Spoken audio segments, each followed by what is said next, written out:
Alright, this is episode 3 of our Introduction to Python series. In this video, what I wanted to cover is data types. Data types are very important, and they have different names depending on the programming language that you're using. Obviously, we're covering Python. So I have some types commented out here, and we'll just go through them one by one so that you understand each type. I've created a new file called 3.py, and that's where all of these are. If you need to, feel free to pause. You can copy that, or you can just work along with me. So the first type we're going to cover is a string. We have some knowledge of strings. So for this video, we'll just use the hello world string. So this is a string, which is just a collection of chars in series. And the reason data types are important is because data types have built-in methods or functions in Python and in external libraries that allow you to manipulate them. And you can't do the same method or function to all data types. In a lot of programming languages, you definitely need to know what you're dealing with and how you can manipulate that. So the next one we have is just a standard integer, which is, as we've already covered, just a whole number. Then you have a float, which is a decimal point number.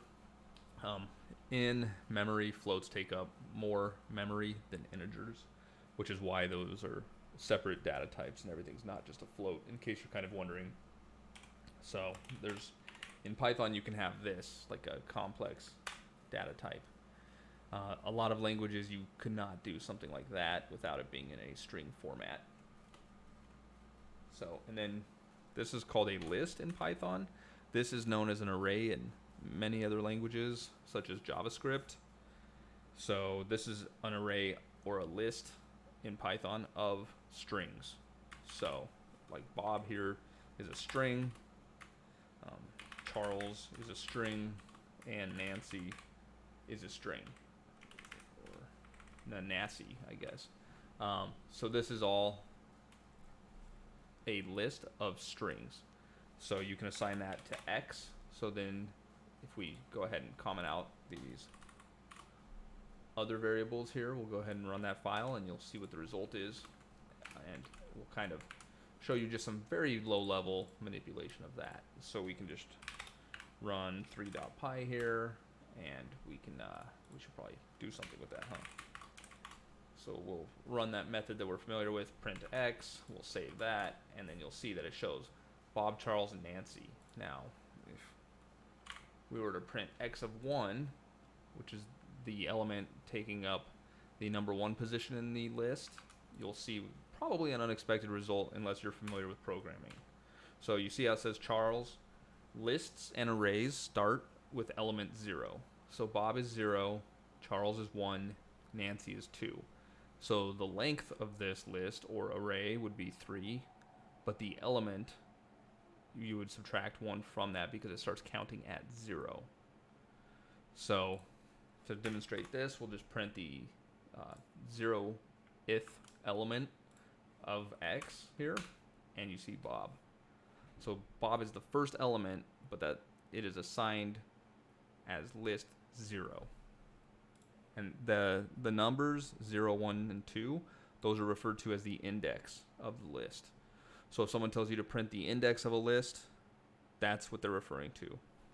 You're trying to do wherever it falls in this list itself. So, alright, that's lists. I'll go ahead and comment that out. And we'll get plenty of practice. We'll actually go over each of these, at least the common ones, pretty in depth here. So next we have something that is, as far as I'm aware, pretty specific to Python, and this is called a tuple, which again we'll get into what makes those special. And I'm using W3 Schools for all of this stuff.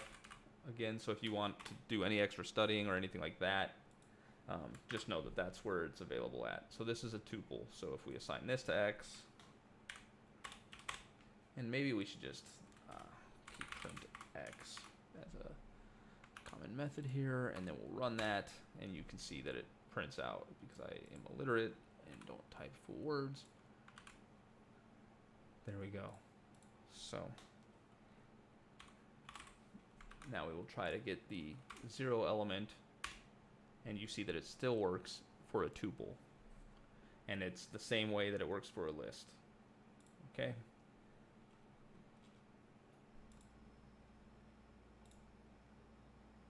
Next we have a range.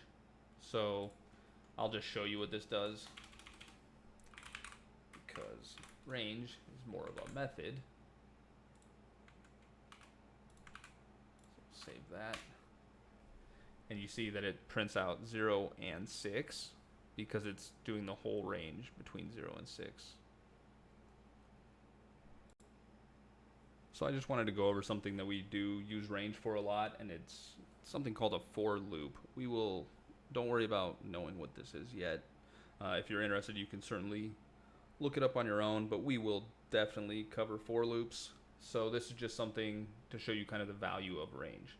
So we have a variable named x, we assigned it a value of range 6, and remember this is a method or a function, so range does something, it's a function. So you can assign functions to variables, and you will do that pretty frequently.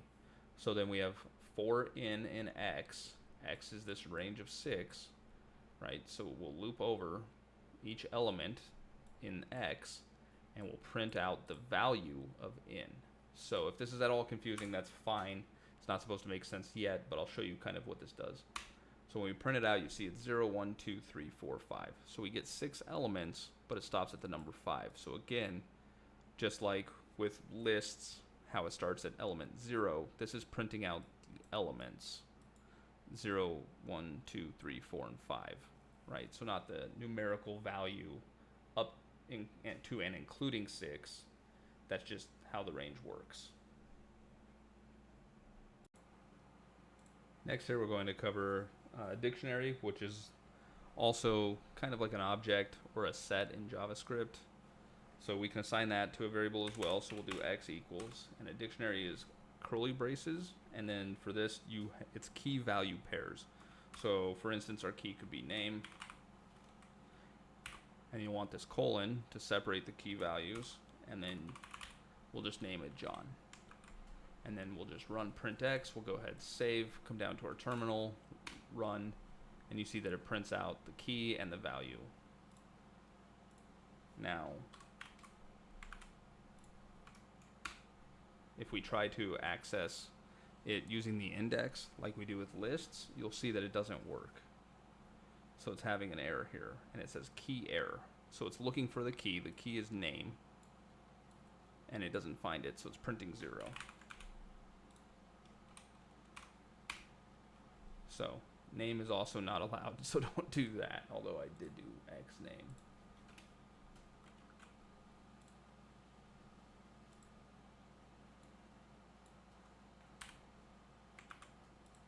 So just so you're aware, dictionaries have their own things. They do not operate like lists. And even though we'll brush up on this more, I just wanted to show you that you do the same thing you would as if you were getting an element, and then you want to insert the string to get the key, right? So then we come in, save, run, and we get the value of name. So just keep that in mind. We're using the key here. X is our variable, so x has all of this stored inside of it. We're looking into x and we're saying, hey, what is the value of the key name?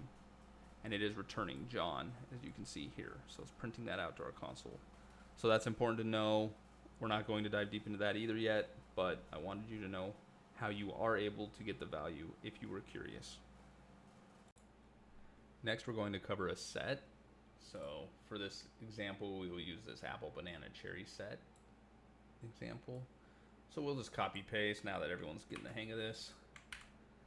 So there we are, and we can print x, see what that results in. And using print is always just a good way to mess around and see what it is. So if you're wondering, well, why use a set? Why use a dictionary? Dictionary is a collection. It's ordered, and it's changeable. That you'll also often hear the terms mutable and immutable. Mutable means that you can change something. Immutable means that you can't. Dictionaries also don't allow duplicate members. Sets are unordered, unchangeable, and unindexed. no duplicate members. So sets are a really good way to weed out duplicates, which is what I commonly use them for. So I use them typically after I have data that's already got everything I want in it, and I just don't want duplicates. Then I'll convert it to a set. So that's what I've used it for. There are endless possibilities with sets, I'm sure, but that's just one real world example that I have used sets for. And just a quick note on sets. When I say that you can't change the items in a set, that means the individual items. You can't edit them. You couldn't change apple to be like pear. But you can add and delete. And of course, you can always just make a new set out of an old set, or however you want to do it, to have the values that you want. And again, we'll dive into that when we get to sets. All right, the next thing that we have is a frozen set in here. I have never used a frozen set, but I do see the use cases for it. So this is a frozen set, and it is a function. It returns an immutable object initialized with the elements from the given iterable. So it will initialize with these elements, basically. And this, in and of itself, is a function or a method. So just like print or any of the other methods that we've made, frozen set is its own method. We're passing this in. This is called an argument, by the way. I don't know if I touched on that. In a method, whatever you're passing in is called an argument or a function. So frozen sets are immutable, which means that the elements, basically like with a normal set, how you can modify the actual elements of a frozen set, you cannot modify. They remain set the same after creation. So they're good for using them for like keys to a dictionary, which we'll get to later on. We'll get into that kind of stuff. But just know that a frozen set is completely immutable. So that's the benefit of that. Next we have a Boolean. Booleans are very common in a lot of different languages. All a Boolean is a true false. That's it. That's a Boolean. So if we have x equals true, and then we come down and we print type x. Sorry, my JavaScript gets me a lot. Then we save, run that. You see class bool here. So this is called a bool, and in a lot of languages it's called a Boolean. So you'll hear that term very, very often. That is an incredibly useful thing to know. Booleans are very handy for solving a lot of problems in programming. Comment that out, and we'll move on to the next one, which is just bytes, byte array, and memory view. So we'll go over all three of those. All right, you might be familiar with the concept of what a byte is, or a bit. So computers can only store bytes. They don't recognize like a string or an image or a song or anything like that. They're just reading bytes of data. So in Python, a byte string is just a sequence of bytes. Like I said, this is just the language of computers. Everything needs to be converted to a byte string before it's stored on a computer, whereas a string in turn is a sequence of characters. A string is something that we understand. So with a lot of these data types, it's for us. It's not for the computer. Computers convert everything into bytes, and that's how they communicate. Right? That's like the machine code. You can't store a string into a computer as is, because it's just not going to understand the notion of strings or words. So it's all converted to a byte string anyway before a computer can use it. So in Python, a bytes object is a byte representation of a string. A bytes object is prefixed with the letter B, as you can see in our example up here. So we have this up here. And that's just what it is. So this is just putting it as a byte object. And then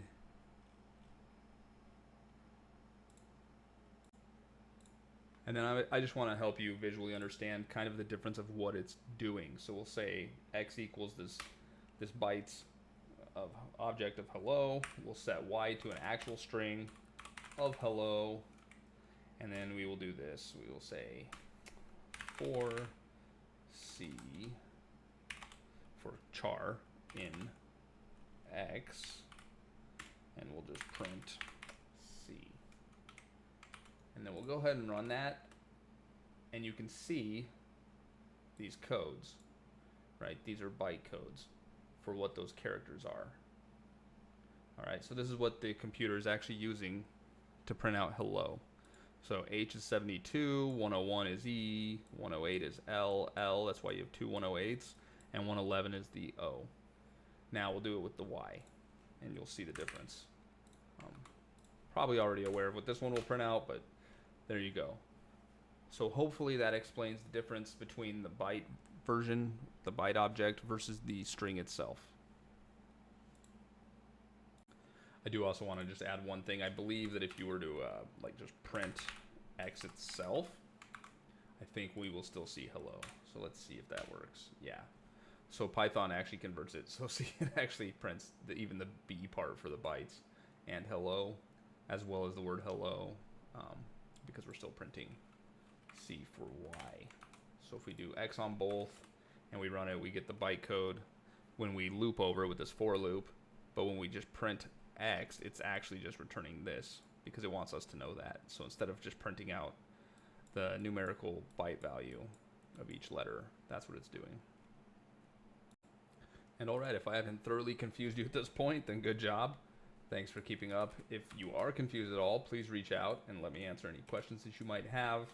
If you're kind of wondering the value of this byte string object and when you would use that, there's a thing called data structures and algorithms. And sometimes, for certain algorithms, it makes it extremely easy to solve them. And that's something that's big when you're looking for jobs. And we'll cover all that stuff down the road. For now, don't really worry about it. We're probably not going to use it in any apps that we build anytime soon. I might stand corrected on that. We'll just see. And I'd like to actually just cover methods and functions next, and then get it so that you guys are working on an actual project. So thanks for keeping up, and let me know if you have any questions.